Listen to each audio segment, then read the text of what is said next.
देखिए, मैं एक सिंपल सी बात बताता हूँ आपको। बॉडी बिल्डिंग की दुनिया में हर एक ड्रग का अपना रिस्क टू रिवॉर्ड रेशियो होता है। इससे जितना दूर रहो उतना बढ़िया।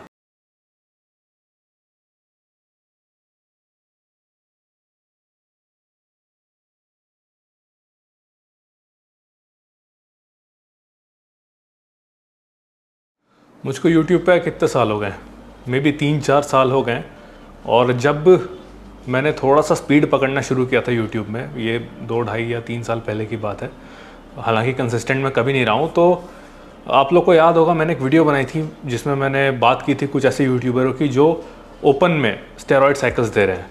अब वो वीडियो मैंने बनाई क्यों थी, क्योंकि एक बंदे का या बच्चे का, उस टाइम पे बच्चा था, उसका मैसेज आया था मुझको कि उसने क्लेनब्यूट्रॉल ले लिया और उसकी हालत ख़राब हो गई है। तो उस बच्चे ने उस टाइम पे जो डोज में क्लेनब्यूट्रॉल लिया था, दैट वाज नॉट के बहुत भयंकर डोज है, मतलब एक मॉडरेट डोज में माना जाता है। कितना था वो मैं आपको नहीं बताऊँगा, बट एक मॉडरेट डोज में जब उस बच्चे को इतनी सारी प्रॉब्लम हो सकती है, तो मैं सोचता हूँ कभी कभी कि कोई बहुत ख़तरनाक ड्रग कोई इंसान ट्राई कर ले तो क्या होगा। तो ऐसा ही हो रहा था। मुझे लगा कि बहुत सारी अवेयरनेस हो गई है इन सब चीज़ों के अराउंड, और लोग अब समझ चुके हैं कि भाई इनको नहीं लेना है, तो इनके बारे में बात नहीं करते हैं, जस्ट एक हाँ बोल देते हैं कि कुछ मत लो।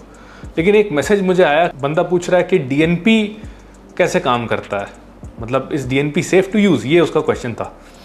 ये क्वेश्चन देख करके मैं काफ़ी चिंता में चला गया एक तरीके से, क्योंकि अब ये क्लेनब्यूट्रॉल के बारे में नहीं है और जो आपकी एंड्रोजेनिक साइकिल होती है उसके बारे में भी नहीं है। ये थोड़ा सा चीज़ें एडवांस जा चुकी हैं और इसको एड्रेस करना ज़रूरी है। नहीं तो अगर लोगों को क्लैरिटी नहीं मिली और जस्ट ट्राई करने में ट्राई ही किया तो मामला बहुत बिगड़ जाएगा। कब बिगड़ेगा आपको पता भी नहीं। सो आज जिसके बारे में हम बात करने वाले हैं, that is the most dangerous fat loss drug. मतलब कि बहुत सारे लोगों की जानें गई हैं और जिनकी जानें नहीं गई, फॉर्चुनेटली बच गए।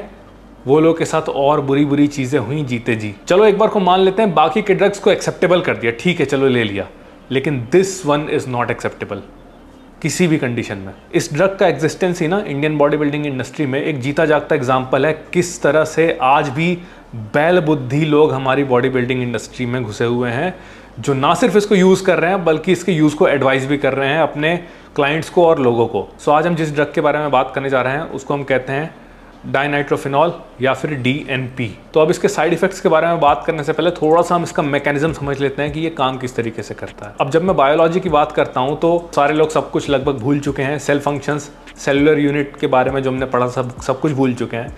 बट एक चीज़ कॉमन है जो हम सबको याद है, बताओ क्या? Mitochondria is the powerhouse of the cell. ये सबको याद है। सो आओ उसी स्टेटमेंट को थोड़ा सा और डेप्थ में समझते हैं। तो माइटोकॉन्ड्रिया क्या होता है, पावर हाउस कैसे होता है? Powerhouse of the cell उसको इसीलिए कहते हैं क्योंकि वो एनर्जी प्रोड्यूस करता है जिसको आपकी बॉडी यूज करती है। एक प्रोसेस होता है ऑक्सीडेटिव फॉस्फोरिलेशन करके, जिससे कि वो जो आप भोजन ग्रहण कर रहे हो उसको ATP मॉलिक्यूल्स में कन्वर्ट करता है, जहां से एनर्जी आती है। ATP हम इसलिए कह रहे हैं क्योंकि सेल्यूलर लेवल पर एनर्जी की बात हो रही है। ठीक है, समझ गए? एक प्रोसेस जिसको हम कहते हैं ऑक्सीडेटिव फॉस्फोरिलेशन, जिससे कि माइटोकॉन्ड्रिया अपने भोजन को तोड़ करके ATP बनाता है और वहीं से हमको एनर्जी मिलती है। अब ये डाइनाइट्रोफिनॉल क्या करता है, ये जो मैकेनिज्म है एनर्जी बनाने का, ऑक्सीडेटिव फॉस्फोरिलेशन, उसको अनकपल कर देता है, उसमें हिंड्रेंस पैदा करता है, बाधा डालता है। वो प्रोसेस जो है उसको सही से नहीं होने देता, जिससे कि ATP प्रोडक्शन में बाधा आती है, ATP प्रोडक्शन सही से नहीं हो पाता। अब ये जो प्रोसेस होता है बहुत छोटे लेवल पर जाकर के होता है, सेल्यूलर लेवल पर जाकर के होता है। कैसे होता है वो मैं बताऊंगा, that's a different ball game, वो एक डीप बायोलॉजी में घुस जाएंगे विच वी डोंट वांट। मोटा मोटा ये समझ लो कि जो DNP होता है ये आपकी माइटोकॉन्ड्रिया की एक्टिविटी में बाधा डालता है, जिससे कि ATP प्रोडक्शन बहुत कम हो जाता है बॉडी का। सो अब क्योंकि बॉडी के पास में एडिक्वेट अमाउंट ऑफ ATP नहीं है, तो बॉडी क्या बर्न करती है जिंदा रहने के लिए?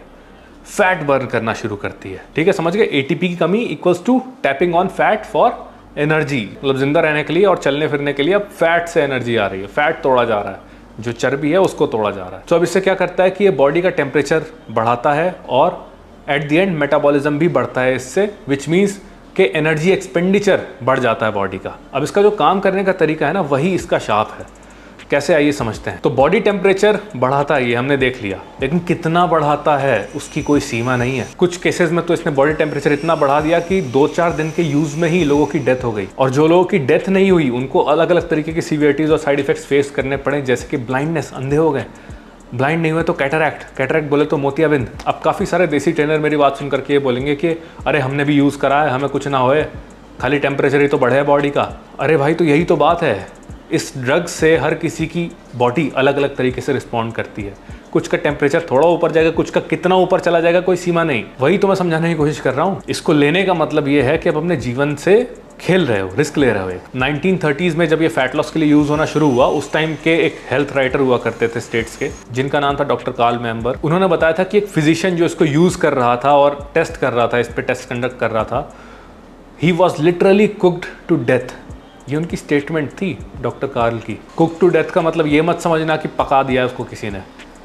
जो इंक्रीज इन टेम्परेचर हुआ ना इंटरनली, वो उससे निपटा वो। एक और इसी से रिलेटेड घटना बताई जाती है न्यूयॉर्क में 2001 में, जहाँ पर एक इंसान ने जो डोजेज बताई जाती है यूजुअली उसी डोजेज पे कंज्यूम किया, मतलब कि 600 mg पर डे, 3 बार डिवाइड करके 200 mg में, और with in 3-4 days he died. 3-4 दिन में गॉन। अब यहाँ पर ये बिल्कुल मत समझना कि डोजेज कम कर दी तो बच जाओगे। जो मैंने केसेस बताए ना अभी मोतियाबिंद के और ब्लाइंडनेस के, वो कम डोजेज पे देखे गए थे। 100 mg की जो डोजेज ले रहे थे थोड़े लंबे समय के लिए, उन लोगों को ये शिकायतें हो रही थी मोतियाबिंद की और अंधे होने की। तो हम थोड़ा सा इसकी हिस्ट्री के बारे में जान लेते हैं कि ये DNP जो ड्रग है ये आया कैसे और इसको फैट लॉस में कब से यूज़ किया जाने लगा, और क्या ये अभी भी लीगल है। तो देखिए, सबसे पहले ये फैट लॉस ड्रग के रूप में इंट्रोड्यूस नहीं हुआ था, एक इंडस्ट्रियल केमिकल के रूप में यूज़ हुआ था, जो कि तरह तरह की कामों में आता था। डाई बनाने के काम आता था, जो लकड़ी सड़ जाती थी उसको बचाने के लिए वो सड़े ना, एक प्रिजर्वेंट के रूप में यूज़ होता था। फोटोग्राफ इंडस्ट्री में यूज़ करते थे इसको, इंसेक्टिसाइड के रूप में यूज़ करते थे, फंगस ना लगे फंजीसाइड के रूप में इसको यूज़ किया जाता था। तो मतलब कुल मिला के ऐसी कोई चीज़ नहीं थी जिसको इंसान को कंज्यूम करना चाहिए, जिसे हम जहर कहते हैं, वो था ये। अब इसकी जो फैट लॉस प्रॉपर्टीज़ थी वो देखी गई थी वर्ल्ड वॉर 1 के टाइम पर। सबसे पहले वहाँ जो मिलिट्री बेस में काम करने वाले लोग होते थे, ओबीज लोग होते थे, वो इसे ले रहे थे, तो ऐसा देखा गया कि वो पतले हो रहे हैं। और कुछ सोल्जर्स जो कि ठंड के एरिया में डिप्लॉय किए जाते हैं, इसके टेम्परेचर रेजिंग के इफेक्ट्स के चलते वो भी इसको यूज़ करते थे, और उनका भी साथ साथ में वेट लॉस भी होता था, प्लस वो गर्म भी रहते थे ठंड के माहौल में। So that use was completely different जो आज हम कर रहे हैं। सो ये सब जो इसका यूज़ था ना मिलिट्री में, आर्मी में, वर्ल्ड वॉर 1 के अराउंड, ये सब शुरू हुआ था अर्ली 1930s में, और ये सब चलते रहा 1935 तक। फिर इसको लीगलाइज कर दिया गया, मतलब कि नाउ इसको प्रिस्क्राइब कर सकते थे डॉक्टर्स, और ये फार्मेसीज पर भी अवेलेबल था in the states. But of course जैसे जैसे इसके नेगेटिव इफेक्ट्स सामने आते गए, वैसे वैसे थोड़ा सा गवर्नमेंट जो है वो उसके कान खड़े हुए। एक जांच समिति बिठाई गई, इस पर स्टडी की गई, और जब ऑब्जर्वेशंस निकल करके आई कि ये क्या चीज़ है, तो इसको इमीडिएटली 3 ही साल के अंदर बैन कर दिया गया। 1935 में लीगलाइज हुआ था, 1938 में इसको FDA ने बैन कर दिया, US FDA ने। देखिए, मैं एक सिंपल सी बात बताता हूँ आपको। बॉडी बिल्डिंग की दुनिया में हर एक ड्रग का अपना रिस्क टू रिवॉर्ड रेशियो होता है, और ये जो ड्रग है ये उस कैटेगरी में आता है जहाँ पर रिस्क टू रिवॉर्ड रेशियो बहुत ख़राब है, and it is not worth it. इससे जितना दूर रहो उतना बढ़िया। इनिशियल स्टेजेस में बता रहा हूँ, हार्ट रेट ऊपर जाएगा, नौजिया अजीब सा लगने लगेगा, नींद नहीं आएगी, स्वेटिंग होगी, रैशेज होंगे, पैनिक कर जाओगे, ये क्या हो रहा है मेरे साथ में। ये इनिशियल फेजेस में बता रहा हूँ जब लो डोजेजेस ले रहे हो। बॉडी टेम्परेचर ऊपर जाएगा एकदम एक्सेसिव, जो सबसे खतरनाक है, सबसे खतरनाक फैक्टर है। चीज़ें जैसे जैसे सीरियस होती जाएंगी, WBC काउंट जो आपका है, वाइट ब्लड सेल, वो धीमे धीमे कम होता चला जाएगा। इस पॉइंट तक कम होगा जब कोमा में चले जाओगे आप, और अल्टीमेटली आपकी डेथ भी हो सकती है। इसीलिए प्लीज़ इससे दूर रहिए जितना हो सके। और अगर आपने मन बना ही लिया, अगर आप एक कॉम्पिटिटिव एथलीट हैं, मन बना लिया है लेना ही लेना है, तो भाई ट्राई क्लेन, इसको छोड़ दो। क्लेन से आप झेल जाओगे। अगर आप एक इनहेंस्ड एथलीट हो तो क्लेन आप झेल सकते हो लो डोजेजेस में, but don't go for this, है ना। और अगर आपके अराउंड कोई देसी ट्रेनर या कोई देसी गुरु इसको यूज़ कर रहा है, तो उसके क्लाइंट्स को मेरी वीडियो ज़रूर दिखाइए और समझाइए कि भाई don't play with your life. किस्मत की बात है, आज बच रहे हो इसका मतलब ये नहीं कि कल भी बच जाओगे, है ना। क्योंकि ये ड्रग जो है भले लीगल फार्मेसीज से बैन हो गया, लेकिन under the table underground labs इसको अभी भी बना रही हैं, और थोड़ा सा कंसर्निंग है ये, है ना। आई होप आप लोगों को समझ में आएगा। ये वीडियो शेयर करिए ज़्यादा से ज़्यादा लोगों तक, ताकि लोग अवेयर हों और इसके ट्रैप में ना फंसें। आई होप आपको बात समझ में आ रही होगी। ठीक है, मिलते हैं फिर से नेक्स्ट वीडियो में।